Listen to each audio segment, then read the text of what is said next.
I'm sitting in the Whitmore Manufacturing boardroom at 9:47 on a Tuesday morning in October, and in 13 minutes, everything I've worked for over the past 15 years will either validate me or destroy me. Maybe both. The chair beneath me is the same one I've occupied at every board meeting since I was 25 years old. Third seat down on the right side, never at the head of the table. That's Dad's chair. Or it was, until 2 weeks ago when his heart decided to remind him he's not invincible. My hands are folded on top of a slim leather folder, and if you didn't know better, you'd think I was calm. Navy suit, the one my mother said was too severe when I bought it, which is exactly why I'm wearing it today. My grandmother's pearl earrings, the small ones, the only pair she wore to work back when women didn't have careers in manufacturing. They had hobbies and charitable interests. Through the glass wall of the boardroom, I can see my father in the hallway, packing in that way he does when he's excited, not nervous. He's practicing his speech, I can tell. His lips are moving, his hand gestures broad and confident. He thinks he knows how this meeting will go. Next to him, my brother Colin is checking his phone, slouched against the wall in a suit that cost more than most people's monthly mortgage, looking bored. He thinks this is a formality, a coronation. Neither of them knows that I've already secured 4 of the 7 votes. My phone is face down on the table, but I can still feel the weight of the text message that came through at 4 o'clock this morning, 6 hours ago, when my father couldn't sleep and apparently decided I shouldn't either. "Don't worry, sweetheart," it said.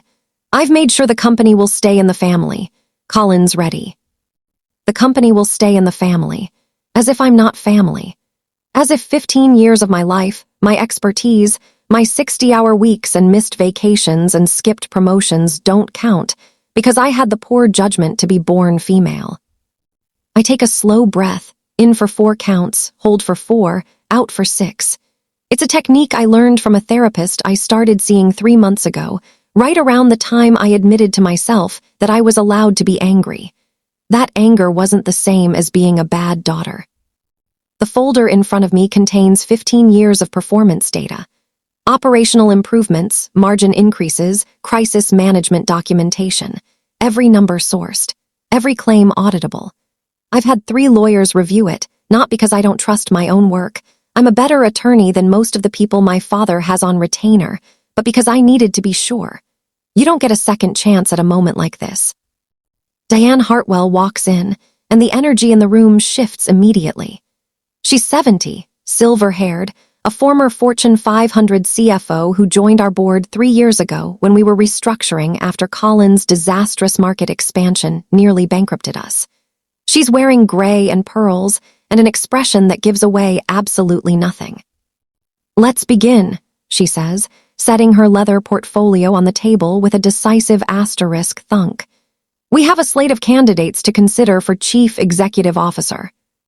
Not asterisk candidate, candidates, plural. My father's footsteps pause in the hallway. Through the glass, I see his head turn. Diane doesn't look at me, but I feel it anyway. The current of something shifting, the tectonic plates of power beginning to move beneath a surface that's looked stable for decades. "We have a lot to cover," Diane continues, taking her seat. "So let's be efficient and professional." Colin pushes off the wall and saunters in, still looking at his phone. My father follows, and when his eyes land on me, there's warmth there. Pride, even. He thinks I'm here to support Colin's transition. To be a good team player the way I've always been. He has no idea I'm about to break his heart. But to understand how we got here, to this boardroom, this moment, this fracture that's been 15 years in the making, you have to go back 3 weeks. 3 weeks ago, my life looked like this. I woke up at 5:30 every morning in the condo I bought myself 4 years ago, a clean, modern space with floor-to-ceiling windows overlooking the east side of town. Far enough from the factory that I could breathe, but close enough that I could be there in 12 minutes if something went wrong. And things went wrong often, because manufacturing is chaos held together by systems, and I was the one who built the systems. By 6:30, I was walking the production floor in steel-toed boots and a hard hat, checking in with line supervisors who'd been there since before I was born. I knew their names, Their kids' names, which ones had bad knees and needed rotations, which ones were angling for promotions they'd earned but my father hadn't noticed. I reviewed production reports over coffee that tasted like industrial solvent, troubleshot the ERP system that Dad still didn't understand despite 4 years of implementation, and ran the 8:00 a.m. operations meeting that actually kept the company functional. My title was Chief Operating Officer.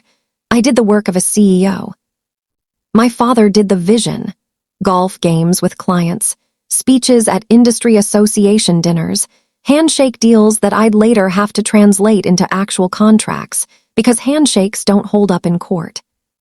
Colin did. Well, Colin had the title of VP of Sales, which mostly meant he showed up around 10, glad-handed clients Dad had secured decades ago, and left by 3 for networking events that smelled like bourbon and bad decisions. I went home most nights around 7, microwaved something that used to be food, and answered emails until midnight. On weekends, I did strategic planning Dad didn't know we needed. I was 37 years old, I had an MBA from Northwestern, and I hadn't had a vacation in 3 years. But I told myself it was fine. I told myself I was building toward something, that patience and competence would eventually be rewarded, that my father saw me, even if he didn't say it. And then his heart stopped for 47 seconds at the country club, and everything I'd been telling myself turned out to be a lie. The call came on a Wednesday afternoon. I was in a vendor negotiation meeting, working on a contract that would save us $340,000 annually, when my phone lit up with my mother's number. She never called during work hours. "It's your father," she said, and her voice had that thin, high quality that meant she was holding herself together with wire and willpower. "His heart. They're taking him to Mercy General." I was in my car in 90 seconds. The vendor meeting could wait. Everything could wait. Colin showed up 2 hours later, smelling like a brewery, his shirt untucked. I was still in my work clothes, sitting in the ICU waiting room with my mother, whose hands were shaking so badly she couldn't hold her coffee cup. Dad was fine. They caught it early, put in a stent, said he'd be home in a week and back to normal in a month with lifestyle changes he'd never make. But it spooked him in a way I'd never seen before. My father, who'd worked 70-hour weeks for 40 years, who'd built a company from his father's legacy into something that employed 200 people, was suddenly, visibly mortal. The doctor released him to his room around 8 that night, and he insisted on a family meeting immediately. No rest, no waiting. Robert Whitmore, SR, had something to say, and the world would stop and listen. We gathered around his hospital bed, me on one side, Mom on the other. Colin slouched in a chair by the window, already scrolling his phone. Dad was pale but animated, his eyes bright with the kind of manic energy that comes after you've touched the edge of your own ending and decided you're not done yet. "This was a wake-up call," he said, looking at each of us in turn. "I'm not going to live forever. None of us are, and I've been thinking it's time. Time to formalize succession. Time to make sure this company, everything your grandfather built, everything I've protected, stays in the family where it belongs." My heart leaped. Finally, after 15 years of being told soon and be patient, and your time will come, he was finally going to see me. Going to acknowledge that I'd been running operations, that I'd saved the company from bankruptcy 3 years ago, that I was ready. "Colin," Dad said, turning to my brother, who looked up from his phone with genuine surprise. "You'll be CEO by year-end. We'll do a formal transition, bring in a consultant, make it clean. You're ready." The hospital room tilted. I heard the words. I understood the language. But for a few seconds, my brain couldn't process the meaning, because the meaning was impossible. Colin blinked. "Seriously." "Seriously," Dad said, and he was smiling, that big, proud father smile I'd been chasing my entire life. "It's time. You're 40 years old, you've been learning the business, and you've got the instincts, the vision. You're a Whitmore man, and that means something." The fluorescent lights buzzed. A monitor beeped. Somewhere down the hall, someone laughed. "Nora," Dad continued, finally looking at me, "you'll stay on as COO, of course. Help Colin transition. You two have always been a good team. He's the big picture, you're the details. It'll be perfect. He's the big picture, I'm the details. 15 years. 15 years of being first in and last out, of learning every inch of that factory, of saving contracts and margins and jobs and the company itself, and I was the details. My mother reached over and put her hand on mine. Her fingers were cold. You understand, honey, she said softly. This is what's best for the family. I looked at her, this woman who'd spent 43 years married to a man she loved, who'd raised 2 children and hosted 1,000 dinners and never once sat at the head of her own table. She wasn't being cruel. She genuinely believed it. Colin was grinning now, surprised but pleased, already imagining himself in the corner office. Dad was watching me, waiting for my reaction, expecting me to smile and nod and be supportive because that's what I'd always done. And I did. God help me, I did. Of course, Dad, I heard myself say. Whatever you need, I just want you to focus on getting better. He relaxed, satisfied. That's my girl, always the team player. The meeting wrapped up quickly after that. Mom fussing over Dad's blankets. Colin already texting someone. Probably his girlfriend or his bookie or whoever was the current recipient of his mediocre attention span. I walked out of that hospital room, down the corridor with its smell of antiseptic and floor wax, into the elevator, through the lobby, across the parking garage to my car. I got in, closed the door, and sat in the dark with my hands on the steering wheel. I didn't cry. I thought. I grew up in the shadow of Whitmore Manufacturing, and I mean that literally. Our house was 2 miles from the factory, and on still summer days, you could hear the production lines humming, a low mechanical heartbeat that meant people were working, orders were being filled, the Whitmore name meant something. My grandfather built the company in 1952, right after he came back from Korea. Started with 12 people and a contract to make canvas tarps for construction companies. By the time my father took over in 1985, we were doing industrial textiles, specialty fabrics for automotive, aerospace, medical. 200 employees, 20 million in annual revenue. I was 7 years old the first time Dad took me to the factory floor. I remember the noise, the heat, the smell of dye and cotton and machine oil. I remember how everyone stopped to shake his hand, how they smiled when they saw him, the way his presence changed the energy in a room. This is my daughter, Nora, he'd say, his hand on my shoulder. She's going to be smarter than all of us one day. I believed him, and more than that, I wanted to be him. At 8 years old, I announced at dinner that I was going to run Whitmore Manufacturing when I grew up. Dad laughed, the warm kind of laugh, and ruffled my hair. You'll make some man a great partner someday, sweetheart. I didn't understand. I thought he meant business partner. Colin, who was 11 and deeply uninterested in anything that wasn't baseball or video games, said, "Gross, Nora wants to work." Dad laughed again. Your brother will carry the torch. You'll have your own path. But I didn't want my own path. I wanted this asterisk path. At 16, I worked summers on the floor, inventory, quality control, shadowing supervisors. Colin was too busy with baseball, even though he spent most of his summers sleeping until noon and hanging out at the community pool. I went to college for industrial engineering because I wanted to understand how things were built, how systems worked. I went to business school because I wanted to understand how companies were run, how you turned operations into strategy. When I came home with my MBA at 25, my father hired me on the spot. Executive assistant to the CEO, he said. You'll learn the business from the inside.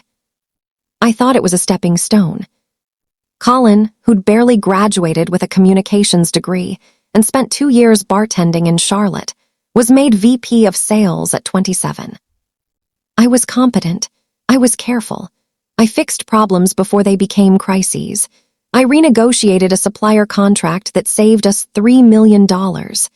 I designed the quality control protocols that cut our defect rate in half. I implemented lean manufacturing principles that increased our margins by 11%. Colin was charming. He took clients to golf. He told jokes. He looked good in a suit. At 30, I asked my father about a promotion, about a VP title at least, something that reflected the work I was doing. Be patient, Nora, he said. Family first, your dreams second, your time will come. Family first, your dreams second. It became his mantra. The thing he said every time I pushed, every time I asked for more, every time I suggested I might be capable of something beyond support. I believed him because I loved him, because he was my father and my hero, and the man whose approval I'd been chasing since I was 7 years old. And then, 3 years ago, Colin almost destroyed everything. He'd convinced Dad to expand into a new market, medical-grade textiles for surgical supplies. On paper, it made sense. In practice, Colin hadn't done any real research. He didn't understand the regulatory requirements, the certification processes, the lead times. He signed contracts we couldn't fulfill, made promises we couldn't keep, and burned through $8 million in 18 months before the whole thing collapsed. We were 30 days from bankruptcy. I worked 90-hour weeks. I restructured our debt, brought in outside investors, negotiated payment plans with suppliers who would have been within their rights to sue us into oblivion. I built the case for bringing in independent board members, people with real expertise, not just family friends and golf buddies, to provide oversight and credibility. I saved the company. And at the recovery celebration, 6 months later, my father gave a speech in front of 200 employees, every board member, and a dozen investors. I want to thank my son Colin, he said, his voice booming with pride, for his bold vision and his willingness to take risks. That's what leadership looks like. And I want to thank my daughter Nora for her support during a difficult time. She's always been the glue that holds this family together. Support, glue. I smiled, I nodded, I accepted the applause. And I went home and threw up in my kitchen sink. That was 3 years ago. I told myself it was fine, that I didn't need credit, that the work mattered more than recognition. But 2 weeks ago, sitting in my car in that hospital parking garage, I finally let myself think the thing I'd been refusing to think for 15 years. My father was never going to see me, not really, not as a leader, not as his successor. No matter how competent I was, how many hours I worked, how many crises I solved, I would always be support. I would always be the daughter who made a man a great partner. And Colin, who was charming and careless and had nearly destroyed everything our grandfather built, would always be the son, the legacy, the heir. Unless I did something about it. I pulled out my phone, found the contact I'd saved but never called. Diane Hartwell, board chair, former Fortune 500 CFO, the woman my father had been forced to appoint 3 years ago when the investors insisted on real oversight. I typed, "Can we meet? I need advice." She responded in 4 minutes. "Tomorrow, 9 a.m. Bluebird Cafe on Morrison. Come alone." I started the car and drove home through streets I'd known my entire life, and for the first time in 15 years, I let myself feel the thing I'd been taught to suppress. Not anger, not yet. The week after Dad's hospital announcement, I watched the future I'd been promised my entire life get handed to someone else in real time. It started small. Dad came home from the hospital on Friday, and by Monday morning, he was set up in his study with his laptop, his phone, and a burning need to secure the legacy before his body reminded him again that he was mortal. He called me at 7 in the morning, not to the office, to my cell. "Can you bring me the operational files?" he asked. "The Q3 reports, the supplier contracts, the capital expenditure projections. I'm meeting with the transition consultant this afternoon." "I can email them," I said. "No, bring them here. I want to walk through some things with you." So I drove to my childhood home, the 4-bedroom colonial where I'd grown up, where my height marks were still penciled on the kitchen doorframe. I let myself in through the garage. I still had a key and found Dad in his study, surrounded by papers, looking pale but energized. "Perfect," he said when I walked in. "Just set those on the desk. I need you to pull together a briefing for Colin, organizational chart, key contacts, vendor relationships, the systems overview. He's meeting with Gerald Sampson tomorrow. Gerald Sampson, Dad's old business school buddy, now a leadership consultant who specialized in family business transitions. I'd looked him up. His credential was that he'd successfully handed his own father's insurance company to his brother 30 years ago. Colin's meeting with the consultant, I kept my voice neutral. Of course, he needs to get up to speed quickly. Dad was already scanning the Q3 report, not looking at me. Gerald's going to help him develop his vision for the company. What about me? He looked up then, surprised. What about you? Do I meet with Gerald? To discuss the transition strategy, operational continuity, how Colin and I will work together. Dad's expression softened into something that looked like affection but felt like condescension. Nora, you don't need a consultant. You already know the business inside and out. You'll be Colin's right hand. He's going to need you. His right hand, not his equal, not a co-leader, his support system. The board has to approve the CEO appointment, I said carefully. Have you talked to them? Dad waved it off. That's a formality. I still own 60% of the voting shares. They'll vote however I tell them to. Except that wasn't true. After the 2019 restructuring, when we'd brought in outside investors to save the company from Colin's mistakes, Dad's controlling stake had been diluted to 40%. Mom had 10% as part of their estate planning. Colin had 5%. I had 5%. The remaining 40% was split between an employee trust and the external investors, whose votes were managed by the board. But Dad hadn't been paying attention to the fine print. He'd signed what his lawyer told him to sign, secure in the assumption that nothing fundamental would change, because nothing fundamental ever did in his world. I didn't correct him, not yet. I should get to the office, I said. Thanks for bringing these by, sweetheart. You're always so reliable. Reliable. The word stuck in my throat the whole drive back. Over the next week, the pattern calcified. Colin started showing up at the office, not at 6:30 when I did, but around 9, which was early for him. He'd swagger through the production floor with Dad shaking hands, making jokes, playing the part of the CEO in waiting. The older guys, the ones who'd worked for my grandfather, ate it up. A Whitmore man taking his rightful place. I was invited to exactly none of these walkabouts. I'd be in operations meetings, solving actual problems.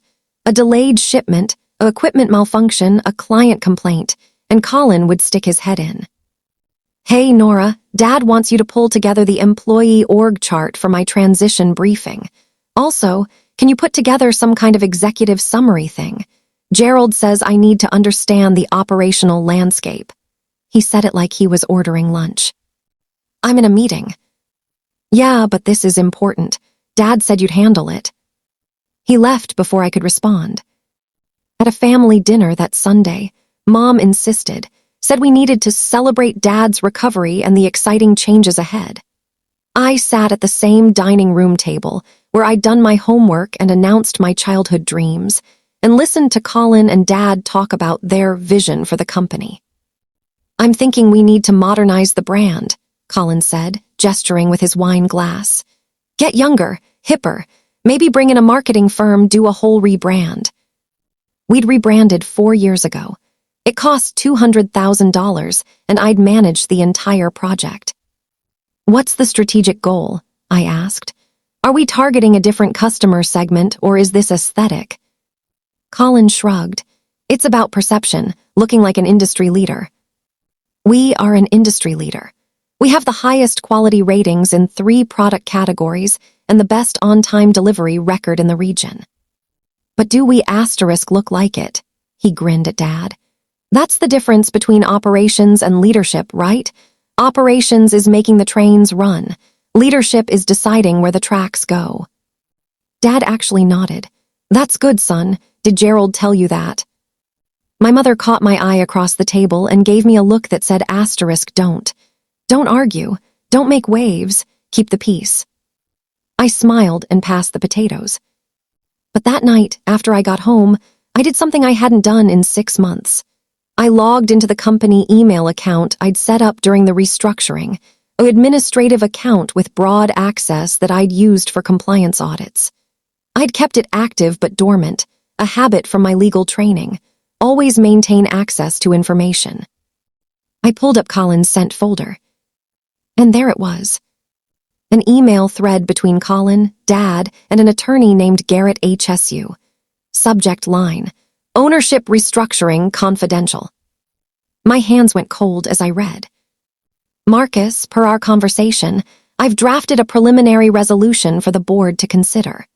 The proposed structure would issue new preferred stock to active executives, Colin Whitmore, CEO designate, and convert existing minority holdings to non-voting shares. This would effectively consolidate operational control and remove inactive stakeholders from governance decisions. Inactive stakeholders, that's what I was. There was an attachment, a draft board resolution, scheduled for a vote on the morning after the annual company gala in November. The gala was in 3 weeks. The resolution would dilute my shares and the shares of the early employees who'd helped build this company by issuing new stock exclusively to Colin. I'd still technically own 5%, but I'd have zero voting power. Zero say in the company I'd saved. There was another email, this one from 2 days ago. Garrett Bobby SR is concerned about Nora's reaction. She's been asking questions about board approval processes. Can we expedite the vote? Also, what are our options if she refuses to sign off on the new structure? Garrett's response: she doesn't need to sign off. With Robert SR, S 40%, Margaret's 10%, she'll vote with her husband. Colin's 5%, and James Kepler's board vote secured, we have sufficient support to pass the resolution. Nora's consent is not required. I read it 3 times. This wasn't neglect. This wasn't my father being old-fashioned or traditional or simply blind to my contributions. This was a planned theft. They were going to take the company I'd saved, erase my voting rights, and install Colin as CEO with unilateral control.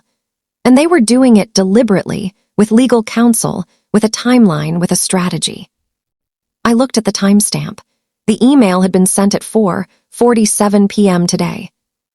At 6:15 p.m., Dad had called me to ask if I'd pick up his dry cleaning because he was tired from his meeting with Gerald. I closed my laptop and sat in the dark of my living room, looking out at the city lights. I didn't sleep that night. I didn't cry either. I planned. The Bluebird Cafe is a quiet place on the east side of town, the kind of spot where lawyers and bankers meet clients when they don't want to be seen. Diane Hartwell was already there when I arrived at 8:55 a.m., sitting in a corner booth with a coffee and the Wall Street Journal asterisk, looking exactly like what she was. A woman who'd spent 40 years in boardrooms and had forgotten more about corporate governance than most people would ever know. She looked up when I approached, and her expression gave nothing away. "Nora, sit." I slid into the booth across from her. A waitress appeared, I ordered coffee I wouldn't drink, and then we were alone. "Thank you for meeting me," I said. "You said you needed advice. I'm listening." I pulled out my laptop, opened it, turned it toward her. The email thread was still up. "I need you to tell me if I'm crazy," I said, "or if this is what I think it is." Diane read in silence. Her face didn't change, but I saw her jaw tighten. When she finished, she closed the laptop and looked at me directly. "You're not crazy. This is a scheme to dilute your ownership and remove you from governance. It may also be a breach of fiduciary duty, depending on what your father disclosed to the other board members." She paused. "How did you get this?" "I have administrative access to company emails from the restructuring." "Does your father know?" "No." "Keep it that way." She leaned back. "Let me ask you something, and I want you to answer honestly. What do you want?" It was the question I'd been asking myself for 3 weeks. 3 years, 15 years. "I want to lead this company," I said. "I've earned it." "Not what you've earned. What do you want?" "I want my father to see me, to acknowledge that I saved this company, that I'm not just support staff or the detail person or Colin's assistant." My voice cracked slightly. But more than that, I want to make sure Whitmore Manufacturing doesn't get run into the ground by someone who's never had to fix his own mistakes. Diane nodded slowly. Okay, then we need to talk about reality. She pulled out a legal pad and started writing. Your father thinks he controls the board because he controls the shares. But the 2019 restructuring changed the governance structure. Do you know the current board composition? 7 members. Dad, you, 2 other independent directors, Mom, James Kepler, and Tom Aldrich from the Employee Trust. Correct. And do you know what fiduciary duty means? Board members have to act in the best interest of the company and shareholders, not their personal interests. Exactly. Your father can vote his 40% of shares however he wants, but the board has a separate legal obligation. If we appoint an unqualified CEO, ignore documented evidence of poor performance, or allow a scheme that benefits one shareholder at the expense of others, we're liable. Personally liable. She tapped her pen on the pad. I was brought onto this board specifically to prevent another crisis like 2019. So we're Richard Okonkwo and Susan Trent. We're not decorative. We have a duty. Can they do this? I asked. Can they dilute my shares? Not without a proper board vote and full disclosure. And even then, it's questionable. You'd have grounds to sue. She paused. But litigation is expensive, time-consuming, and destructive. There's a better way. What? You run for CEO yourself. The words hung in the air between us. The board votes on executive appointments, Diane continued. Your father will nominate Colin, but you have the right to be considered as a candidate. You're COO, you have 15 years of experience, you have a track record. My father will never vote for me. He doesn't have to, he's 1 vote out of 7. She started tallying. Your father votes for Colin, so does James Kepler, he's loyal to your father above all else. Your mother will probably vote with your father, though that's not certain. That's 3 votes for Colin, possibly. He wins. Not if you get 4. She looked at me steadily. I'll vote for you.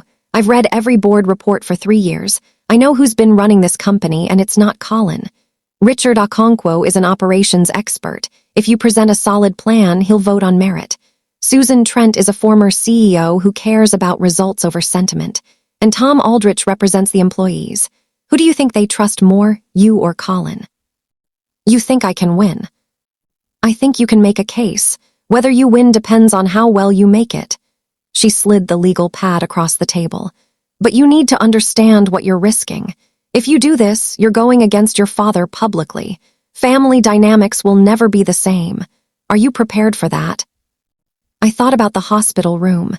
Colin's ready. I thought about 15 years of being told to be patient, to wait my turn, to put my dreams second. I thought about the email calling me an inactive stakeholder. Yes, I said. Diane smiled for the first time. It was small, sharp, and approving. Then let's get to work. I became 2 people. During the day, I was the same Nora I'd always been, competent, reliable, present. I ran operations meetings, managed the production schedule, answered my father's requests for reports and briefings. I smiled at family dinners. I didn't argue when Colin made proclamations about his vision for the company he barely understood. But at night, I built a case. I started with the legal framework. I pulled the shareholder agreement, the board bylaws, the corporate governance documents we'd implemented during the 2019 restructuring. I read every line, every clause, every provision about executive appointments and fiduciary duty and voting procedures. The bylaws were clear. Any board member could nominate a candidate for an executive position. Nominations had to be submitted in writing at least 48 hours before the vote. All qualified internal candidates had to be considered. I was qualified, I was internal, I had the right. Then I built the affirmative case. The reasons to vote for me, not just against Colin. I pulled 15 years of performance data. Every major project I'd led, every crisis I'd managed, every operational improvement I'd implemented. I built a spreadsheet showing company performance metrics during my tenure as COO. Margins up 18%, safety incidents down 40%, on-time delivery at 96%, employee retention at 91%. I documented the 2019 crisis in excruciating detail: Collins' failed expansion, the $8 million loss, the debt restructuring I'd negotiated, the investor relationships I'd built, the operational changes that had saved us from bankruptcy. I included the board minutes from that period, which I'd written myself, showing exactly who had done what. Then I did the hardest part. I built the case against Colin. It felt like betrayal, even though it was just truth. He was my brother. I'd protected him for years, covered for his mistakes, fixed his messes. But if I was going to do this, if I was going to ask the board to choose me over him, I needed to show them why that choice mattered. I pulled his sales numbers. They looked good on the surface, but when I dug deeper, I saw the reality. He took credit for house accounts that had been renewing automatically for 20 years, for deals I'd negotiated, for relationships Dad had built. His actual new business development was minimal. I found the HR complaints I'd helped bury, 2 separate incidents where he'd made female employees uncomfortable, settlements Dad had paid quietly to avoid publicity. I found the records of his business expenses that were really bars and strip clubs and sports betting sites. And I found his personal financial records, or at least the parts that touched company finances. Over the past 3 years, Dad had loaned him $200,000 to cover gambling debts. The loans were documented as business advances and had never been repaid. Every piece of evidence was sourced, dated, verifiable. I put it all into a presentation. Whitmore Manufacturing, Leadership Assessment and Strategic Vision, 2020-52030. It took me 9 days. On the 10th day, I commissioned something else.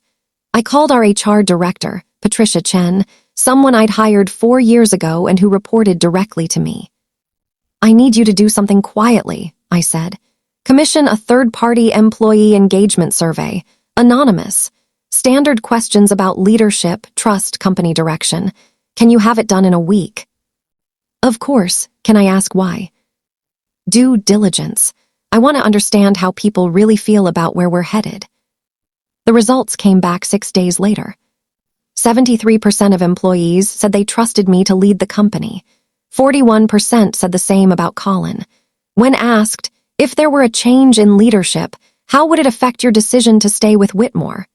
68% said they'd consider leaving if someone unqualified took over. The comments section was even more direct. "Nora actually knows how this place works. She's earned our respect. Colin's a nice guy, but he's never here and doesn't understand operations. If they push Nora out to make room for Colin, I'm updating my resume." I added it to my presentation. And then I started preparing for the harder conversations, the individual board members who would decide my fate. Diane had given me the landscape. Richard Okonkwo, Susan Trent, and Tom Aldrich were the votes I needed to win. I already had Diane. If I could get those 3, I'd have 4 out of 7, a majority. But first, I had to make sure they'd even consider me. That meant individual meetings, quiet conversations, building relationships I'd neglected because I'd been too busy actually running the company. I started with the easiest one, or so I thought. On a Thursday afternoon, I asked Tom Aldrich if he wanted to grab lunch. Tom was 56, a machinist who'd worked at Whitmore for 32 years, elected by the floor workers to represent the employee trust on the board. He was practical, direct, and deeply loyal to the company. We went to the diner across from the factory, where the guys on the early shift got breakfast. "What's this about, Nora?" he asked once we'd ordered. "You don't usually do lunch meetings." "I want to ask you something, honestly." I paused.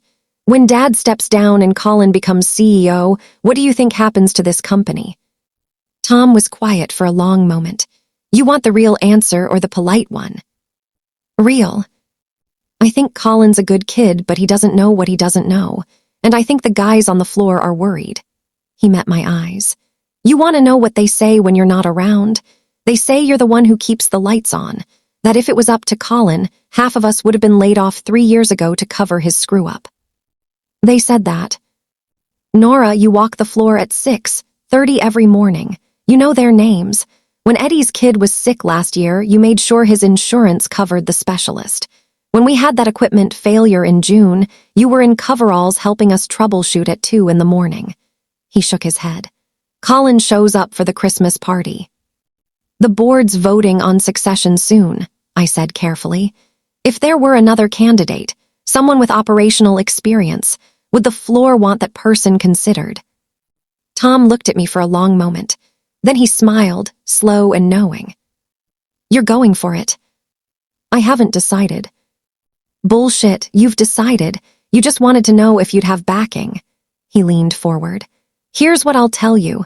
If you put your name forward, I'll make sure the employee trust knows, and I'll vote my conscience, which means I'll vote for whoever's best for the people I represent. Not for whoever your boss's father wants.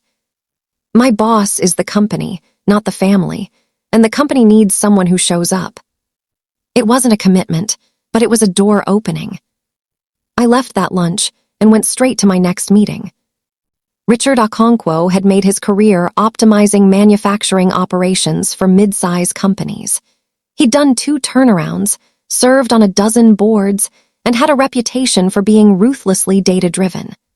Diane had brought him onto our board specifically because he wouldn't be swayed by sentiment. I asked if I could get his input on a strategic operational review I was doing. We met in a conference room at his consulting office, and I brought my laptop and a printout of the last 5 years of operational metrics. Walk me through this, he said. So I did.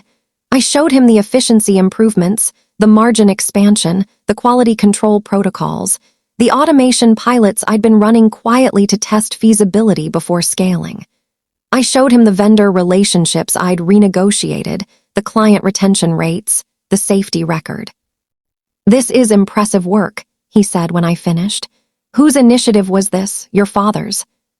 Mine. He looked up. You built all of this. With a good team, yes, but I led it. And yet you're COO, not CEO. My father believes in traditional succession. You mean father to son? Yes. Richard sat back, steepled his fingers. Let me ask you something, Nora. Why are you showing this to me now? Your father's succession plan is common knowledge. Colin's the heir apparent. What changed? I made a decision in that moment to trust him with the truth. I found out they're planning to dilute my shares and remove me from governance. They're going to vote on it right after the gala. His expression hardened. Does the full board know about this? I don't think so. I think it's my father, Colin, and their attorney. That's a breach of fiduciary duty if they're doing it without full disclosure. He looked at the data again. And it's catastrophically stupid if you're the one who's been delivering these results. What are you going to do? I'm going to put my name forward as a candidate for CEO. Good, he said immediately. You should. And when you do, send me your full strategic plan. I want to see 5-year projections, capital allocation strategy, and your vision for market positioning. You'll consider voting for me. Nora, I'll vote for whoever's most qualified. If your plan is as strong as these numbers, that's you. But you need to bring a real case, not just grievances. Show me you can lead, not just operate. I will. He stood, shook my hand. One more thing. If you do this, your family relationships will suffer. Are you prepared for that? It was the same question Diane had asked. Yes, I said. And this time, I meant it. I met with Susan Trent on a rainy Tuesday afternoon at her office downtown. She'd retired as CEO of a regional manufacturing company 5 years ago and now served on 4 boards, all of them carefully selected. She didn't waste time on companies she didn't believe in, and she had a reputation for asking questions that made grown executives squirm. Her assistant showed me into a corner office with floor-to-ceiling windows overlooking the river. Susan was 72, silver-haired, wearing a black suit that probably cost more than my car payment, and when she shook my hand, her grip was firm enough to make a point. Nora, Diane speaks highly of you. I appreciate you making time. I have 30 minutes. Use them wisely. She gestured to the chair across from her desk. Diane mentioned you're considering putting your name forward for CEO. I want to hear why directly from you, not filtered through board politics. I'd prepared for this. Susan didn't care about feelings or fairness. She cared about results and competence. So I opened my laptop and pulled up the presentation I'd been refining for 2 weeks. 5 years ago, Whitmore Manufacturing was 30 days from bankruptcy, I said. We'd lost $8 million on a market expansion that hadn't been properly researched. Our debt service was unsustainable, and 3 major clients were threatening to pull their contracts due to delivery failures. Today, we have 18% better margins, 96% on-time delivery, and we've expanded into 2 new product lines profitably. I led that turnaround. I walked her through the data, every number sourced, every claim backed up with documentation. I showed her the operational changes, the vendor renegotiations, the quality control improvements. I showed her the client retention rates and the employee satisfaction scores. Susan listened without interrupting, her face giving away nothing. When I finished, she sat back. Impressive, why aren't you already CEO? My father believes leadership should pass from father to son. And you believe? I believe leadership should go to whoever's most qualified to steward the company's future and protect stakeholder interests. Diplomatic, she almost smiled. Let me be less diplomatic. I've read the board reports. I know Colin nearly destroyed this company. I also know your father covered for him, paid his debts, and is now planning to hand him unilateral control. As a board member, that concerns me greatly. It should concern you. If Colin becomes CEO without proper oversight or accountability, we'll be back in crisis within 2 years. And you can do better. I've already been doing better, for 15 years. Susan stood, walked to the window, looked out at the rain. I've spent 40 years in manufacturing, Nora. I've seen a lot of family businesses destroy themselves because they confused sentiment with strategy. Legacy matters, but only if there's a company left to inherit. She turned back to me. If you run for CEO, you'll tear your family apart. Your father will see it as betrayal. Are you prepared for that? I've been preparing my whole life to run this company, I said quietly. I'm not prepared to watch someone else destroy it because I was too afraid to speak up. She nodded. I want to see something before I commit my vote. Take me to the factory floor, unannounced. I want to see how people react to you when they're not performing for the board. When? Tomorrow morning, 6:45, I'll meet you there. The next morning, Susan showed up in steel-toed boots and a practical jacket, looking like someone who'd spent decades in manufacturing, not boardrooms. We walked the floor together for 90 minutes. She didn't say much, just watched. Watched how the line supervisors greeted me by name, asked my opinion on a scheduling conflict, showed me a quality issue they'd caught before it became a problem. Watched how I knew which machines were running behind, which operators were new and needed support, where the bottlenecks were. Watched how people talked to me, with respect, with trust, with the ease that comes from years of showing up. At one point, we passed Colin's office. Empty, lights off. It was 8:15 a.m. Susan didn't comment, but I saw her notice. When we finished, she shook my hand in the parking lot. I've seen what I needed to see. When you formally submit your candidacy to the board, you'll have my vote. But Nora, bring a real strategic plan, not just I'm better than Colin. Show me where you're taking this company and why I should believe you can get it there. I will. And one more thing. I reviewed the proposed share dilution resolution. If your father tries to push that through without full board review and disclosure, I'll vote against it, and I'll recommend we investigate for breach of fiduciary duty. Family business or not, we have legal obligations. I felt something loosen in my chest. Relief, maybe, or validation. Thank you. Don't thank me, just be ready. This is going to get ugly. She was right. But first, I had to finish securing my votes. Tom Aldrich had been cautiously supportive, but I needed a commitment. I asked him to coffee 3 days after my meeting with Susan, and this time I didn't dance around it. The board's voting on CEO succession in 2 weeks, I said.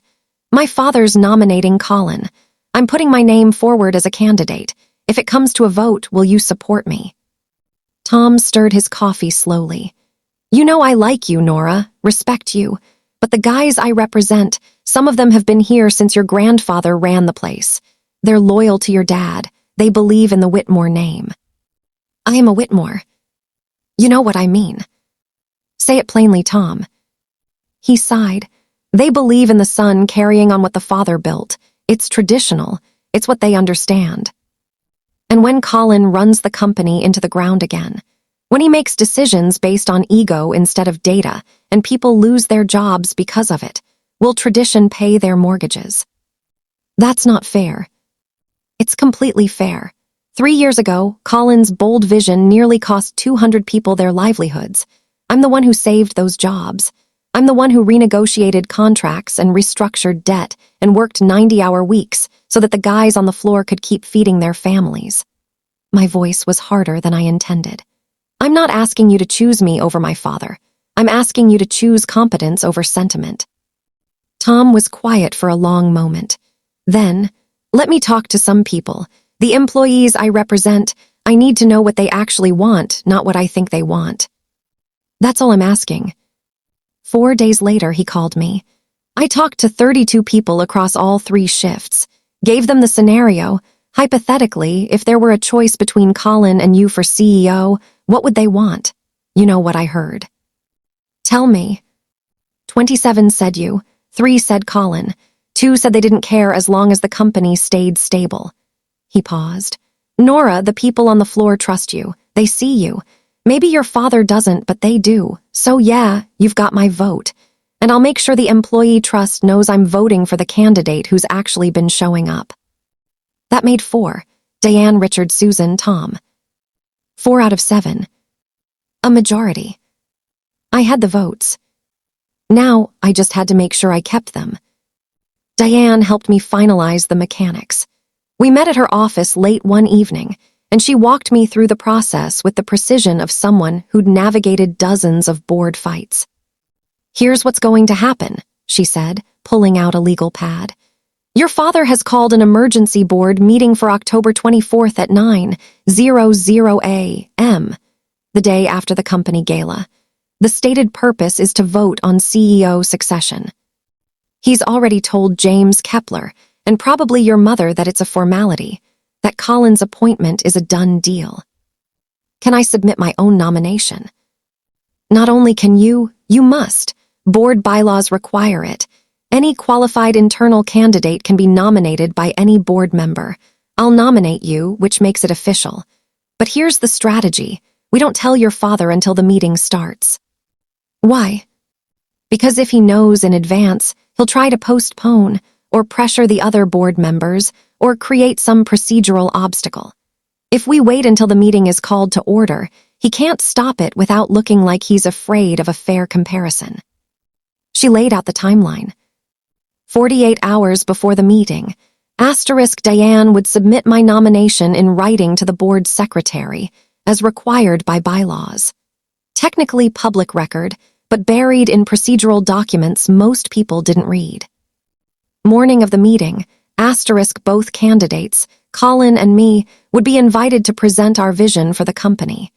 15 minutes each, followed by questions from the board. After presentations, secret ballot vote, 4 votes wins. Your father will try to shut it down the moment he realizes you're a candidate, Diane warned. He'll say it's inappropriate, that you're being divisive, that this isn't how family does business. You need to stay calm and professional. Let me handle the procedural arguments. You focus on making your case. What about the share dilution resolution, the one they're planning to push through? I've already talked to Richard and Susan. If your father tries to introduce that resolution without full disclosure and board review, we'll table it pending an independent legal assessment. He can't ram it through if 3 board members object. I felt the pieces clicking into place.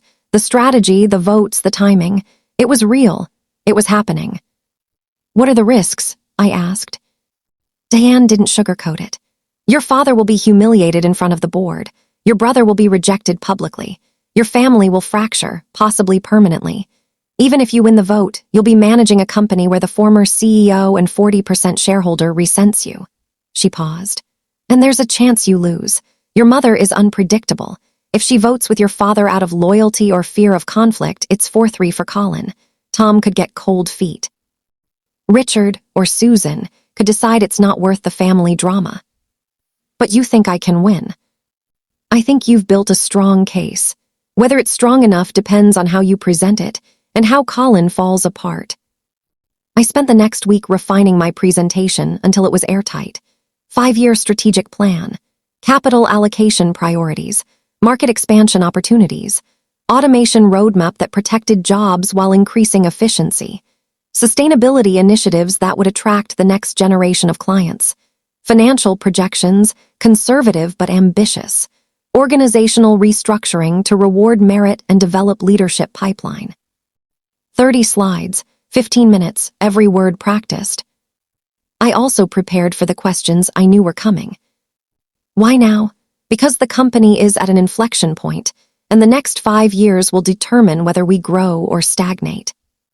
Why you and not Colin?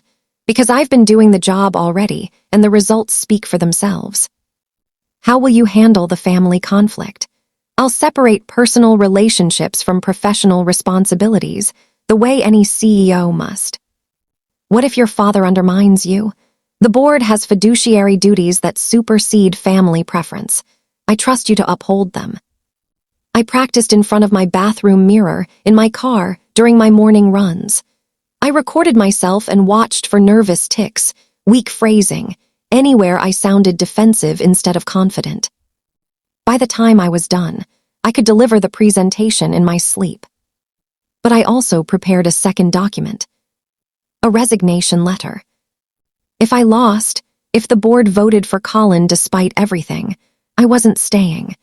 I wouldn't spend the next decade watching him destroy what I'd built while I played the role of the loyal sister cleaning up his messes. I'd resign, take my 5% equity, and let them sink or swim without me. Diane counseled against it. Don't make decisions based on anger. I'm not angry, I said. I'm clear. If they choose him, they're choosing to ignore merit, data, and competence in favor of tradition and sentiment. I can't work under those conditions. Fair enough, but don't tell anyone you're prepared to walk. Desperation isn't a good look. I locked the resignation letter in my desk drawer and focused on winning. Everything was going according to plan, until Colin figured out something was wrong. I was working late on a Wednesday night, 11 days before the board meeting, finishing up a video call with Susan Trent. We were discussing governance transition scenarios, specifically how to structure executive compensation and board oversight if there was a new CEO without family baggage. I was in the main conference room because the Wi-Fi was better, and I thought the building was empty. I was wrong. When I ended the call and started packing up my laptop, I heard a voice behind me. Governance transition scenarios. I turned. Colin was standing in the doorway, holding his jacket, his tie loosened. He must have been in his office. The light had been off when I'd walked past earlier, but maybe he'd been in there in the dark, doing God knows what. It's a standard planning exercise, I said evenly. Bullshit. He walked into the room. He wasn't drunk, but he had that loose, aggressive energy that meant he'd been drinking. I heard you. You were talking about CEO compensation structures and independent board oversight. Why the fuck would you be talking about that unless... He stopped, and I watched the realization hit him. You're trying to fuck this up for me. I'm doing my job, Colin. Your job is COO. Your job is to support the transition. Dad told you that. Dad told me a lot of things. What's that supposed to mean? I should have de-escalated. Should have been diplomatic, soothing, the way I'd been for 15 years. But I was tired, and I was done pretending. It means the board will vote for whoever's best for the company. If that's you, great. His face flushed. Dad promised me this. It's mine. You've always been jealous that he chose me, that I'm the legacy, and now you're what? Sabotaging me behind my back. I'm not sabotaging anything. I'm making sure the board has complete information to make their decision. You conniving bitch. He stepped closer, and for a second I thought he might actually get physical. I've watched you for years, acting like you're so much smarter than everyone, so much better. But you know what you are? You're a support player. You're good at details and logistics and making other people look good. That's it.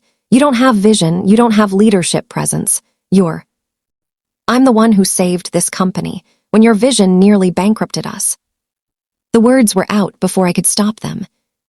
Colin's expression went dark. That's not what happened. That's exactly what happened. You pushed an expansion into a market you didn't understand, signed contracts we couldn't fulfill, and lost $8 million in 18 months. I'm the one who restructured the debt. I'm the one who kept us out of bankruptcy. I'm the one who's been running operations while you take credit for house accounts and Dad's relationships. Fuck you, Nora. Eloquent. He grabbed his phone, and I knew exactly what he was about to do.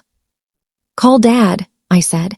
Tell him his daughter asked questions about board procedures. See what he says. Colin stared at me for a long moment, then turned and walked out. I stood alone in the conference room, hands shaking, and waited. The call came 40 minutes later.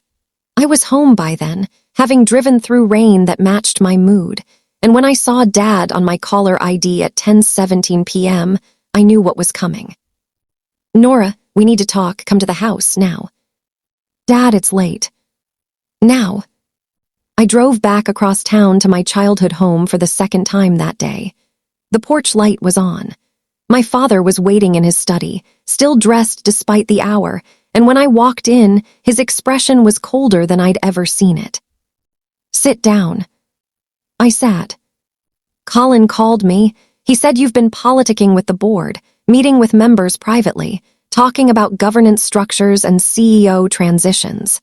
His voice was controlled, but I could hear the anger underneath. He thinks you're trying to undermine his appointment.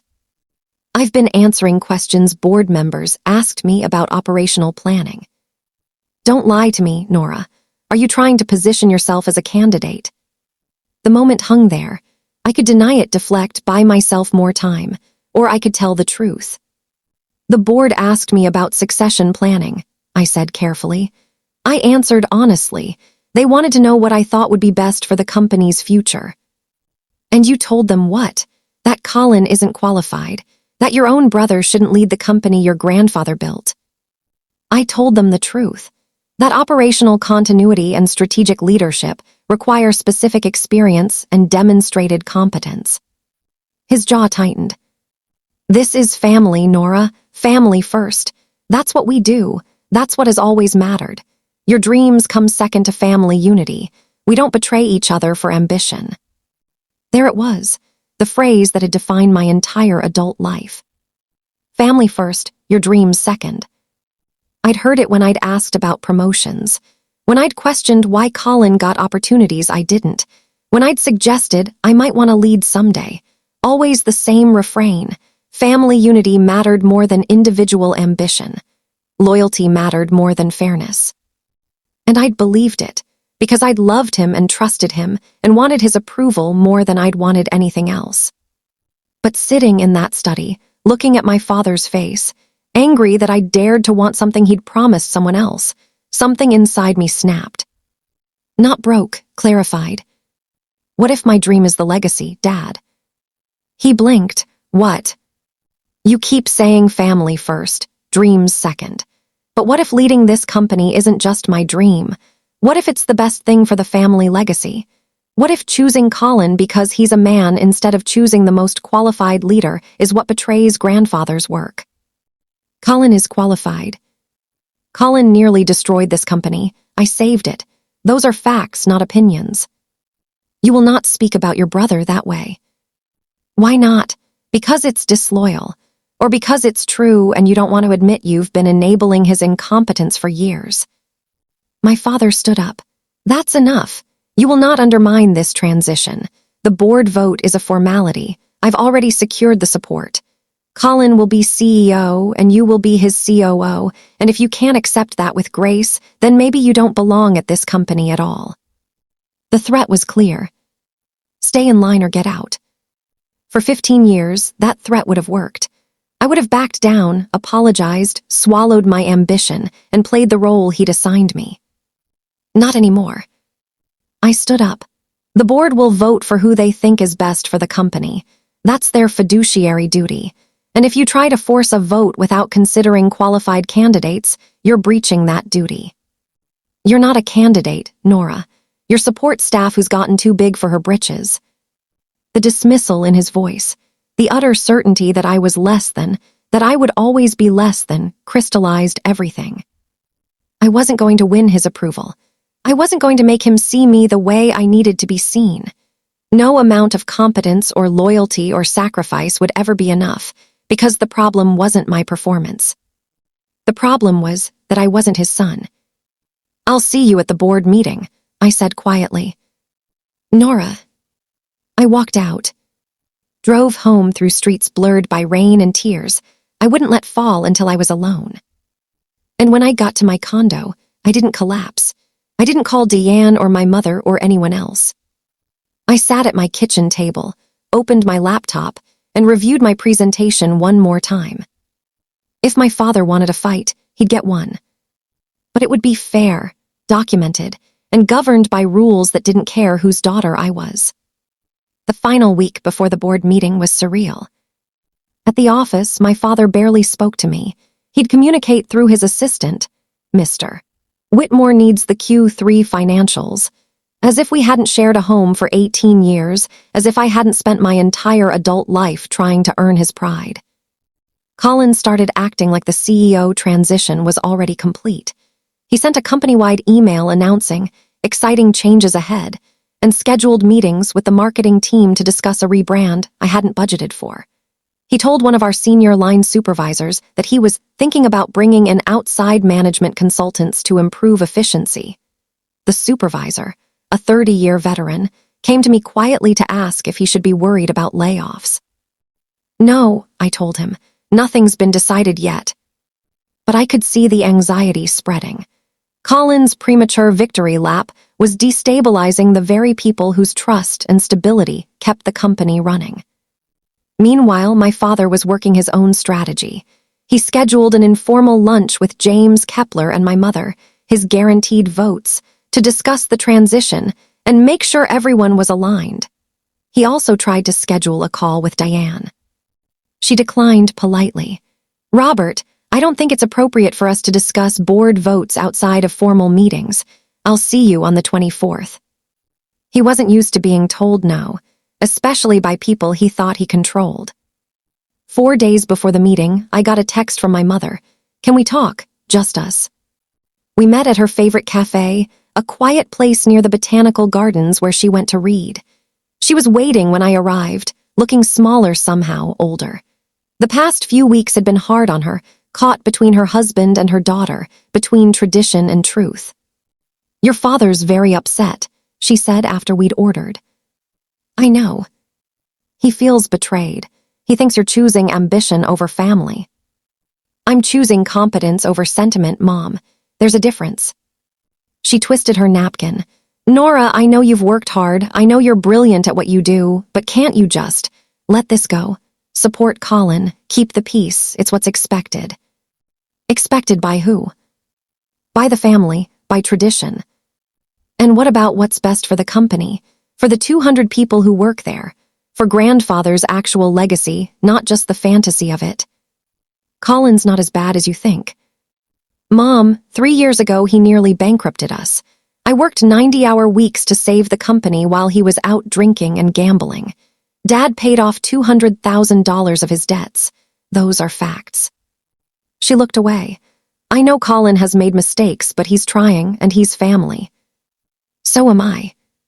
It's different." "Why? Because I'm a woman. Because I'm the daughter instead of the son. Because you're not the one your father chose." There it was, the truth underneath everything. It didn't matter what I'd done or how qualified I was. Dad had chosen Colin, and in my mother's world, that choice was sacred. Questioning it was betrayal.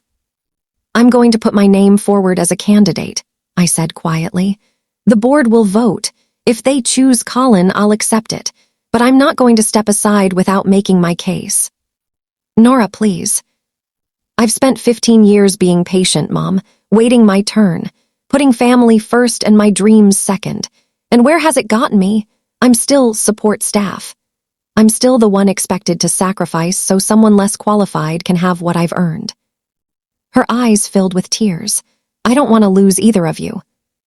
You won't lose me, but I need you to understand. I'm doing this whether you vote for me or not. I'd like your support, but I'll survive without it. She didn't promise anything, just reached across the table and squeezed my hand. I'm proud of you, she whispered, even if I can't say that in front of your father.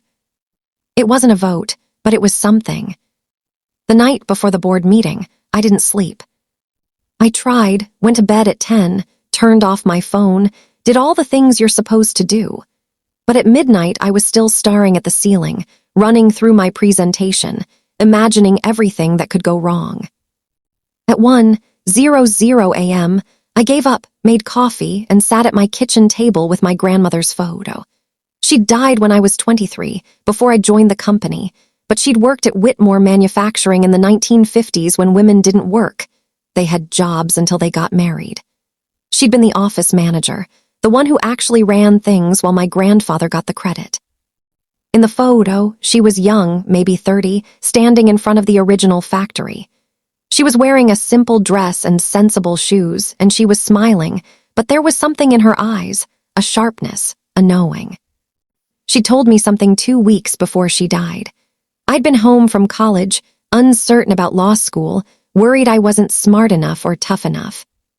Don't let them make you small, Nora, she'd said. You're the one with the spine, don't forget that. I hadn't understood what she meant, not then. But sitting in my kitchen at 1:00 a.m., the night before I walked into that boardroom, I finally did. I pulled out my presentation one more time, reviewed every slide, every number, every strategic priority. I'd prepared for questions, objections, attacks. I had the data, the vision, the plan. I also pulled out the resignation letter, read it through, made sure it was ready if I needed it. Then I did something I hadn't done in years. I prayed, not to God exactly.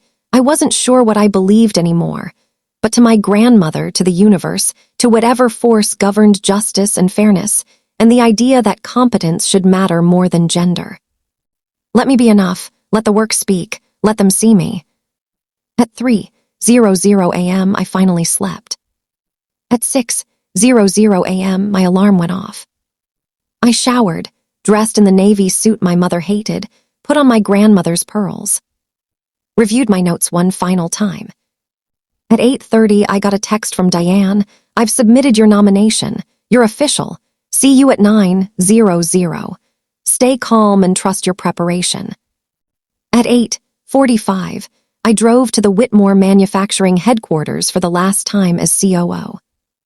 By 10:00 a.m., I'd either be CEO-elect or unemployed. Across town, my father was sleeping soundly, confident in his control, certain that the board would rubber stamp his choice the way boards always had. Colin was probably still asleep, dreaming of corner offices and power he hadn't earned. And I was walking into the building my grandfather built, carrying 15 years of work and a vision for the future, ready to fight for something I should never have had to fight for. The boardroom was on the 3rd floor. I took the stairs. Hope, the boardroom looked exactly the same as it had 1,000 times before. Long mahogany table, 7 leather chairs, the Whitmore Manufacturing logo etched in glass on the far wall. Morning light streamed through the windows overlooking the factory floor, where the early shift was already running, machines humming their familiar rhythm. I was the first to arrive. I set my folder at the 3rd seat on the right, my seat for 15 years, and stood at the window, watching the floor below, watching people do the work I'd spent half my life protecting. At 8:52, Diane arrived. She nodded at me, set her portfolio at the head of the table where she'd sit as board chair, and didn't say anything. She didn't need to. Richard Okonkwo came in at 8:54, Tom Aldrich right behind him. Both nodded in my direction. Tom looked nervous. Richard looked focused. Susan Trent arrived at 8:56. impeccable in gray, carrying a leather portfolio that probably contained more preparation than my father had done in his entire tenure. At 8:57, James Kepler shuffled in, looking uncomfortable. He'd been my father's college roommate, his golf partner for 30 years, and he'd never voted against him on anything. He didn't meet my eyes. My mother arrived at 8:58, and when she saw me standing there in my suit with my presentation folder, her face crumpled slightly. She sat down next to James and folded her hands in her lap. At 8:59, my father walked in. He was wearing his best suit, the charcoal Tom Ford he saved for major client meetings and industry awards. He looked confident, energized, like a man about to complete an important legacy moment. Colin was right behind him, also suited up, grinning like he'd already won. My father saw me and his expression hardened, but he didn't say anything, just took his seat at the opposite end of the table from Diane. Colin sat next to him, pulled out his phone, then seemed to remember where he was and put it away. At exactly 9:00 a.m., Diane called the meeting to order. "Good morning. This is an emergency session of the Whitmore Manufacturing Board of Directors, called to vote on CEO succession effective January 1st. All members are present, we have a quorum, and this meeting is being recorded per our bylaws." She glanced down at her notes. "Robert, you called this meeting to propose a succession plan. Please proceed." My father stood. He didn't have slides or notes. He'd never needed them. He was Robert Whitmore, SR, and in his world, his word was enough. "Thank you all for being here. As you know, my health scare last month was a reminder that none of us are permanent. I've spent 40 years building on my father's legacy, and it's time to ensure that legacy continues." He smiled at Colin. "I'm recommending my son, Colin Whitmore, as my successor. He's been with the company for 13 years, he understands our culture and values, and he's ready to lead us into the next chapter. I move that we appoint Colin Whitmore as Chief Executive Officer effective January 1st. James Kepler immediately said, "I second." Diane didn't even blink. "Thank you, Robert. The motion has been made and seconded. However, before we vote, I need to inform the board that we have received a second nomination." My father's face went still. "What?" "Per our bylaws, any qualified internal candidate may be nominated by any board member. I am nominating Nora Whitmore, current Chief Operating Officer, as a candidate for CEO." The room went silent. Colin looked up from the table, confused. My mother's hand went to her mouth. James Kepler looked at my father like he was waiting for instructions. My father's voice was cold. "Diane, this is inappropriate. We're here to formalize Colin's appointment, not to." "Robert, with respect, the bylaws are clear. Any internal candidate may be considered. Nora is COO with 15 years of experience. She's eminently qualified. The board has a fiduciary duty to evaluate all qualified candidates. This is a family matter." Richard Okonkwo cut in. "Actually, it's a governance matter. The board's duty is to the company and its stakeholders, not to family preference. I support hearing from both candidates." Susan Trent nodded. "As do I." My father looked like he'd been slapped. He turned to me, and his expression was pure betrayal. "You're doing this. You're actually doing this." I met his eyes. "I'm making myself available for consideration. The board will decide." "You scheming, disloyal." "Robert," Diane's voice was sharp. "That's enough. We will conduct this meeting professionally, or I will call a recess and recommend we bring in outside counsel to oversee the process. Your choice." My father sat down heavily. Colin leaned over and whispered something to him, but Dad shook his head. Diane continued, unflappable. "Here's how this will proceed. Each candidate will have 15 minutes to present their vision for the company, followed by questions from the board. We'll then vote by secret ballot. Colin, as the first nominated, you'll go first." Colin stood up, and I could see he was rattled. He hadn't prepared for this. He'd thought it was a coronation. Sure, okay." He cleared his throat.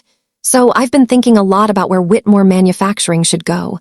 We need to modernize, get younger, appeal to the next generation of clients."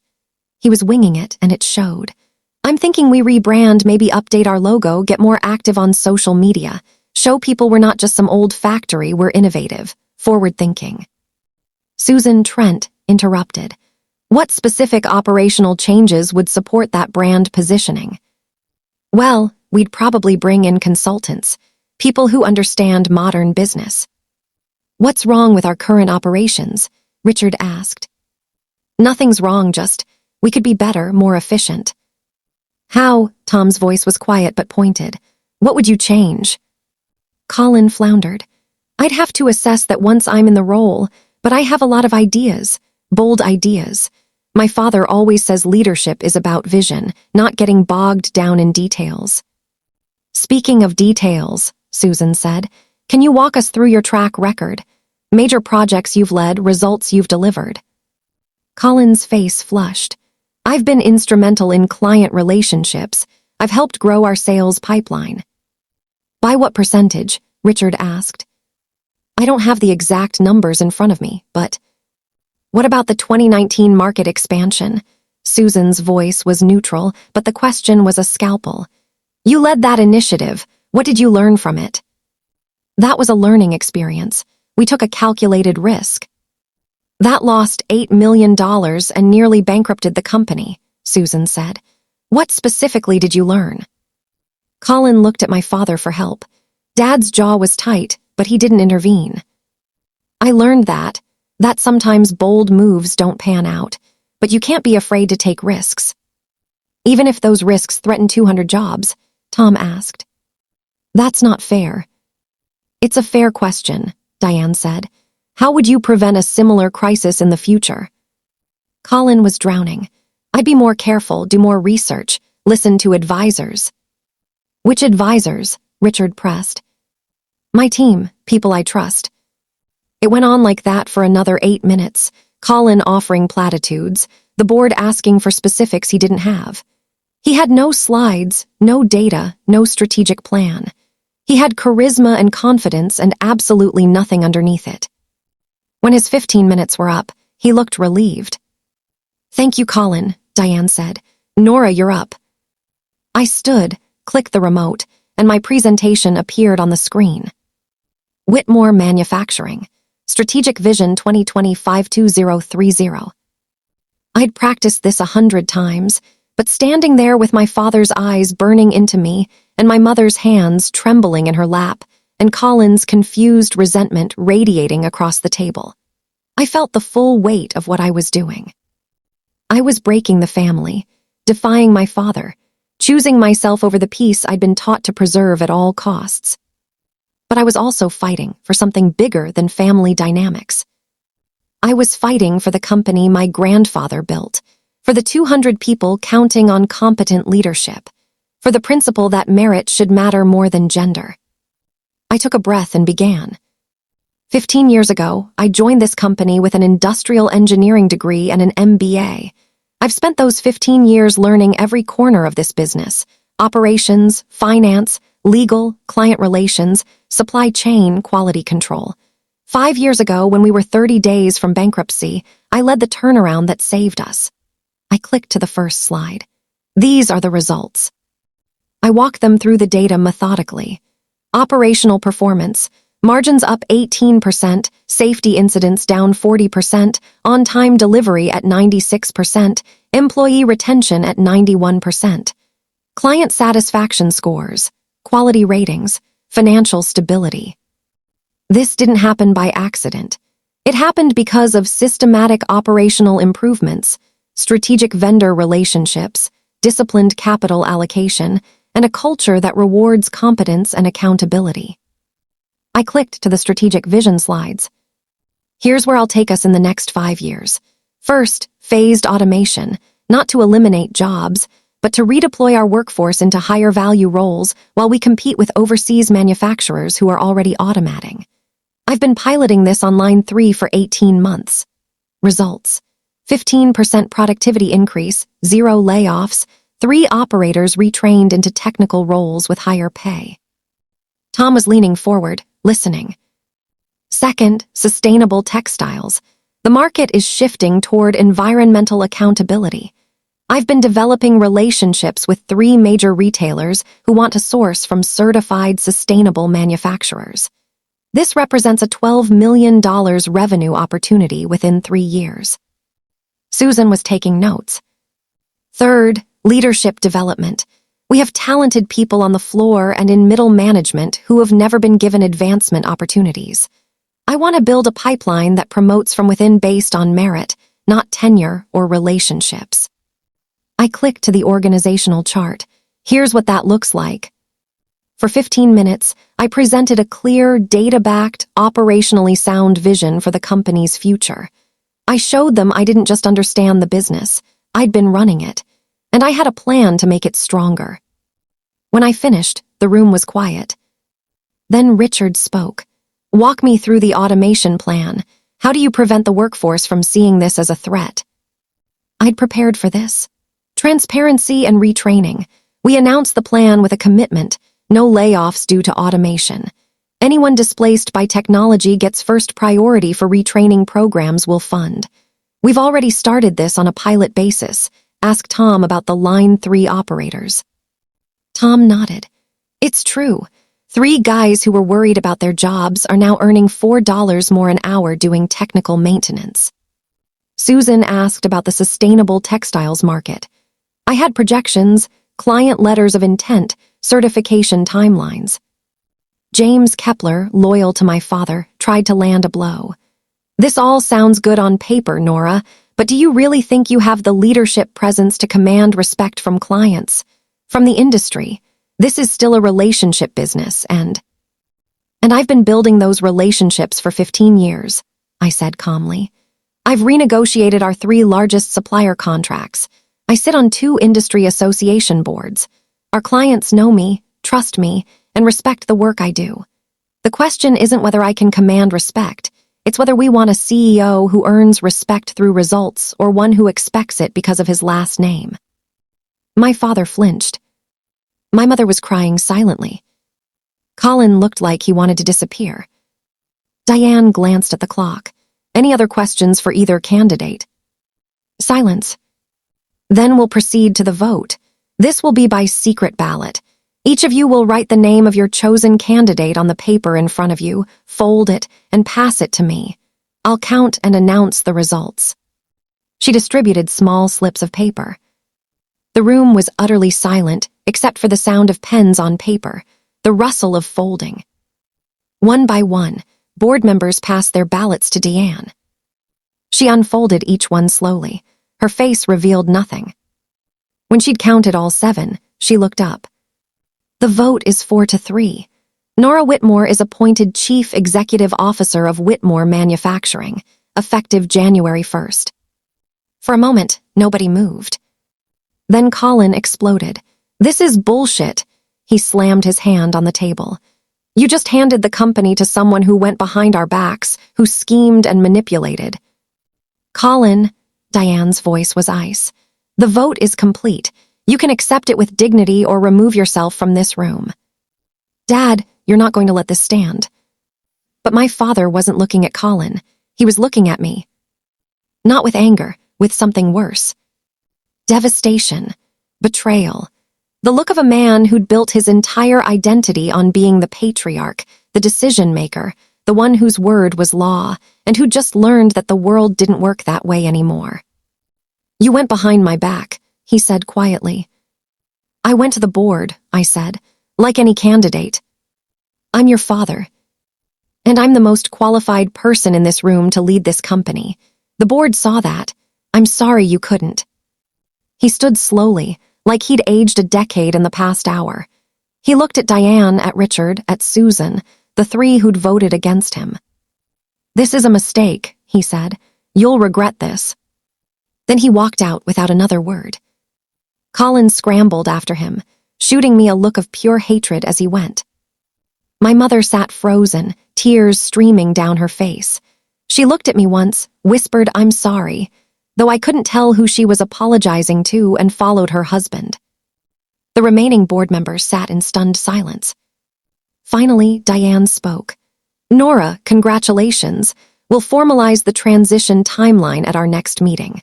For now, I suggest we all take a breath and reconvene next week." Tom Aldrich stood and walked over to me. He shook my hand. "About damn time." Richard nodded. "You earned this. Now comes the hard part, delivering on those promises." "I will." Susan gathered her things. "Your presentation was excellent. Your execution needs to be flawless. We'll be watching." But she almost smiled. "Good luck, CEO." They filed out, leaving me alone in the boardroom. I sat down in my usual chair, third seat on the right, and for a long moment I just breathed. I'd won. I'd also lost my father, possibly forever. The weight of both truths settled over me, heavy and real and irrevocable. I looked out the window at the factory floor, where people were working, unaware that everything had just changed. And I thought, now I have to prove I was worth choosing. The next 3 months were the hardest of my life. The board vote was on October 24th. By October 25th, the entire company knew. I'd wanted to control the announcement, to craft the message carefully, but my father made sure everyone heard his version first. He sent an email to the entire staff, not through official channels, just a mass email from his personal account, saying that due to board politics and family disloyalty, the succession plan had been disrupted, and that while he'd hoped to retire gracefully, he would now remain as chairman to protect the company's legacy during this difficult transition. It was a poison pill. He was telling everyone that I'd betrayed him, that I couldn't be trusted, that my appointment was illegitimate. Colin quit the next day, sent a one-line resignation email. Effective immediately. I won't work for someone who stabbed her own family in the back. He took a VP of sales job at a competitor, spent 6 months talking trash about Whitmore manufacturing to anyone who'd listen, and got himself fired when his new employer discovered he'd been inflating his sales figures the same way he had with us. But in those first few weeks, I didn't know Colin would flame out. I just knew he was gone, and that half the company thought I'd driven him out. My mother stopped answering my calls. She'd show up to board meetings because she had to, but she wouldn't speak to me outside of those formal contexts. She'd chosen her husband over her daughter, and I understood it even as it broke my heart. My father stayed on as chairman. He still owned 40% of the shares, and the bylaws gave him that right, but he was cold and adversarial. Every decision I made, he questioned. Every initiative I proposed, he forced me to over-document and defend. He wasn't trying to help the company. He was trying to make me fail so he could say, "I told you so." The first board meeting after my appointment, he introduced a motion to delay major operational changes pending a full strategic review by outside consultants. Basically, handcuffing me for 6 months. Diane tabled it. The board voted for Nora specifically because of her operational vision. We're not going to immediately undermine her authority. But the damage was done. The company was split between people who respected the board's decision and people who thought I'd committed some unforgivable betrayal. I had to prove myself all over again. I started by doing exactly what I'd promised. I held an all-hands meeting 3 days after the vote, stood in front of 200 employees, and addressed it directly. You've all heard different versions of what happened last week. Here's the truth. The board voted on CEO succession. They chose me. I know that's not what some of you expected, and I know there are hard feelings. I can't control that. What I can control is the work I do and the decisions I make. So here's my commitment to you. I will lead with transparency, competence, and respect for the people who make this company run. I will protect your jobs. I will invest in your development. And I will make decisions based on what's best for Whitmore Manufacturing, not what's easiest or most comfortable. I laid out my 90-day plan. Launch the automation pilot on 2 more lines with the same no-layoff guarantee, finalize the sustainable textiles partnership, implement the merit-based promotion pipeline. Then I opened it up for questions. A guy from the second shift, a machinist who'd been there 25 years, raised his hand. My question is, are you going to fire everyone who supported Colin? Because some of us thought he deserved a shot, and if that means we're out. No, I said immediately. Disagreeing with me isn't a firing offense. Not doing your job is. If you show up, do good work, and treat people with respect, you have a place here. I don't care who you voted for or who you thought should be CEO. I care about whether you're committed to making this company succeed." The room relaxed slightly. Another hand. "What about your dad? Is he going to be undermining you the whole time?" "My father is chairman of the board, and I'll work with him professionally in that capacity. Personal family dynamics stay out of this building. Next question." It wasn't perfect. I didn't win everyone over, but I showed them I wasn't going to be defensive or petty or scared. I was going to lead. Over the next 90 days, I executed on every promise I'd made. The automation expansion went live on lines 4 and 6. 4 operators were retrained into technical roles. Productivity increased 12%, 0 layoffs. The Sustainable Textiles Partnership was finalized, a 3-year contract with a major retailer worth $9.5 million. I promoted 3 people from within, a line supervisor to operations manager, a quality tech to quality director, a logistics coordinator to supply chain manager. All 3 were people who'd been overlooked for years because they didn't golf with my father or drink with Colin. Employee morale started to shift. The people who'd been skeptical began to see that I wasn't just talking, I was delivering. The board was thrilled. At the January meeting, Diane reported that fourth quarter performance was up across every metric. Richard said the automation rollout was a textbook example of change management done right. Even Susan, who didn't give compliments lightly, said, "You're doing exactly what you said you would. Keep it up." My father sat through the entire meeting in silence. When it was over, he left without speaking to me. It hurt every time, but I kept going. By March, the industry press had picked up the story. Manufacturing Today ran a piece. "Whitmore Manufacturing's unexpected succession.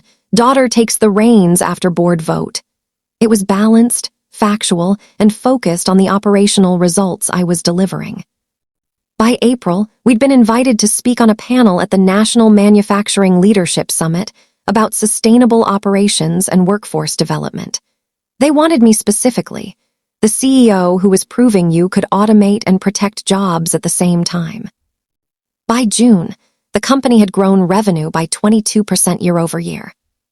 My father still wasn't speaking to me outside of board meetings. My mother sent me a birthday card but didn't call. Colin was a ghost. But the company was thriving. And I was learning something I hadn't expected. I didn't need my father's approval to know I was doing the right thing. I needed results, accountability, the respect of the people I led. And I was getting it. One Friday in late July, almost 9 months after the board vote, I was walking the floor at the end of second shift when one of the veteran machinists, a guy named Eddie who'd worked for my grandfather, stopped me. "Hey boss, got a minute?" "Of course." "I just wanted to say, I wasn't sure about you at first. Thought maybe the board made a mistake, you know, nothing personal, just, it was different." He shrugged. "But I've been watching you show up. You listen, you keep your promises, that matters." "Thank you, Eddie. Your granddad would be proud. Just thought you should know." I went home that night and cried for the first time since the vote. Not from sadness, from relief. I was doing it. I was actually doing it. And slowly, painfully, the family wounds started to shift. My mother called me in August, just to talk. She didn't apologize for the silence, but she asked about work, about my life, about whether I was eating enough and sleeping enough. It was small, but it was something. In September, she came to one of my board presentations, and afterwards, in the hallway, she said quietly, "I'm proud of you, even if I can't always say it in front of your father." It wasn't everything, but it was a start. And then, in early October, almost exactly a year after the vote, I got a letter. Handwritten, my father's unmistakable scrawl. I almost didn't open it. But I did. 18 months after the board vote, my life looked completely different. I'd sold the condo and bought a converted loft in the Arts District, exposed brick, huge windows, space that felt like mine in a way the old place never had. I'd started dadding again, cautiously. A guy I'd met at an industry conference, someone who ran his own company and understood the demands of leadership and didn't feel threatened when I talked about work. The company was thriving. Revenue up 30% since I'd taken over. 2 new major contracts. Industry awards for workplace culture and safety. We'd been featured in *Forbes under the new generation of manufacturing leaders. A profile that focused on my automation strategy and the fact that we'd grown profit while increasing wages.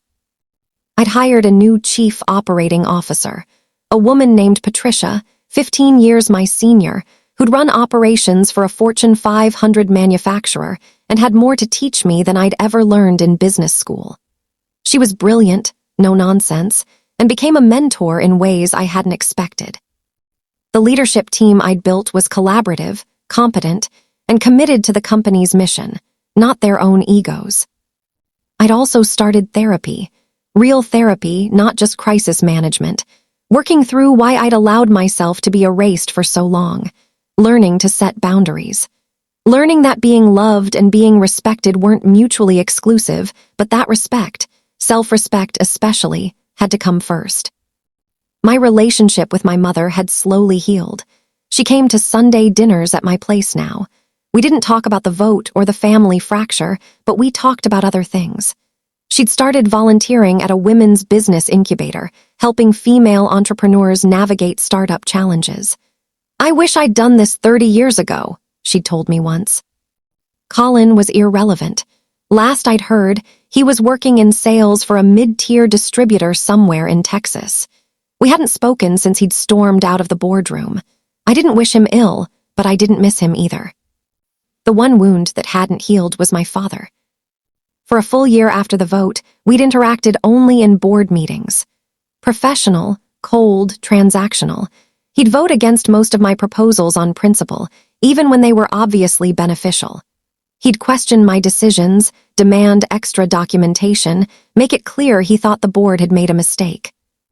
But then, in October, the letter arrived. I'd opened it standing in my kitchen, morning coffee, going cold on the counter. "Nora, I've been a stubborn old fool. For a year, I've been angry at you, at the board, at the situation. I told myself you betrayed me, that you chose ambition over family, that you broke something sacred. But I've been watching. I've seen the results you're delivering. I've heard what people say, the employees, the clients, the board members. I've read the industry articles. I've watched you do exactly what you said you would do. And I've realized something that's taken me far too long to see. You didn't betray the legacy. You are the legacy. I told you your whole life that family came first and your dreams came second. I thought I was protecting tradition, protecting what my father built. But what I was really protecting was my own ego. My own assumption that leadership looked like me, sounded like me, walked like me. I was wrong. You saved this company. Twice. Once from bankruptcy and once from me handing it to someone who would have destroyed it. I don't know if I'll ever fully understand why you had to go against me the way you did. It hurt. It still hurts. But I'm starting to understand that you didn't have a choice, because I never gave you one. I'm proud of you. I should have said that 15 years ago. I should have said it every day since. I'm saying it now. I'm sorry. Dad. I'd read it 3 times, tears streaming down my face, before I could even think about responding. We met for coffee the next week. It was awkward. 40 years of unspoken assumptions and hurt feelings don't dissolve over lattes, but it was a beginning. "I don't expect you to forgive me overnight," he'd said. "I just wanted you to know that I see you now, really see you, and I'm sorry it took me so long. I never wanted to hurt you, Dad. I just wanted a fair chance. You deserved more than a chance. You deserved the job. I just couldn't see past my own expectations." It wasn't a full reconciliation. We were still rebuilding. But slowly, over months of careful conversations and shared meals and him attending company events where he watched me lead with pride instead of resentment, we found a new relationship. Not the one we'd had before. That was gone, broken by years of dismissal and one spectacular rupture. But something quieter, more honest, built on mutual respect instead of hierarchy. He was still chairman. I was still CEO. We worked together professionally, and occasionally we had dinner as family. It was enough. Sitting in my office on a quiet morning in late spring, almost 2 years after the board vote, I thought about what I'd learned. About power and boundaries, and what it costs to claim space in a world that tells you you're not supposed to want it. I'd learned that family first can be a weapon asterisk. That real family, healthy family wants you to thrive, not shrink. That love which requires you to stay small isn't actually love, it's control. I'd learned that asterisk loyalty to a system that undervalues you is self-betrayal asterisk. That patience is a virtue only when it's moving you toward something, not keeping you trapped in place. I'd learned that asterisk competence is quiet, but it needs to be documented and defended asterisk. That doing good work isn't enough if no one knows you're doing it. That you have to build alliances, track results, make your case, not because you're paranoid, but because you're strategic. I'd learned that you don't need permission to take up space you've earned asterisk. That waiting for someone to hand you opportunities they have no intention of giving you is a waste of your one life. And I'd learned that asterisk winning isn't always clean or comfortable asterisk. That sometimes justice looks like betrayal to the people invested in the old order. That you can do the right thing and still lose relationships you treasured. But you survive it, and on the other side, you find out who you are when you stop performing for approval. I pulled out my phone and opened the Notes app, where I'd been drafting thoughts for a talk I was giving next month at a women's leadership conference. I wanted to speak directly to the women in the audience, the ones sitting in support roles, doing the real work while someone else got the credit. The ones being told to be patient, to wait their turn, to not make waves. I started typing. If you're listening to this in your car, at your desk, folding laundry while your partner or your boss or your father takes credit for your work, you are not crazy. You are not too ambitious. You are not a bad daughter or a bad sister or a bad team player for wanting recognition for what you've built. You're a person who deserves to lead the life you've earned. I spent 15 years being told my competence was support, that my dreams came second, that family loyalty meant accepting less than I deserved. I believed it because I loved the person telling me, and I thought love and fairness were the same thing. They're not. Here's what I wish someone had told me at 25, asterisk. Document everything. Every project, every result, every contribution. Not because you're planning a coup, because you're building a case for your own value. Build alliances outside the people who benefit from you staying small. Find mentors, board members, colleagues who see your competence and aren't threatened by it. Understand the systems. Corporate governance, shareholder agreements, fiduciary duty, these aren't boring details, they're tools of power. Learn them. And when the moment comes, when you're given the choice between playing it safe and fighting for what you've earned, choose yourself. Not because it's easy. It's not. It cost me relationships I valued. It meant becoming someone my father didn't recognize for a while. But it also meant becoming someone I could respect. The board voted me in before my father saw my name on the ballot. And that's the whole point. Merit doesn't care about sentiment. Results don't care about tradition. You just have to be brave enough to let them speak. I saved the draft and looked out my office window at the factory floor below. People were working. Machines were running. The company my grandfather built and my father protected and I had saved was thriving. My nameplate sat on my desk. Nora Whitmore, Chief Executive Officer.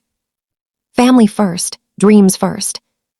Sometimes, if you fight hard enough, they're the same thing. I want to hear from you. Where are you listening from? Have you ever had to choose between being loved and being respected? Between family loyalty and self-advocacy? Drop a comment. Hit that subscribe button if this story resonated. Smash the hype button if you've ever had to fight to be seen in your own life.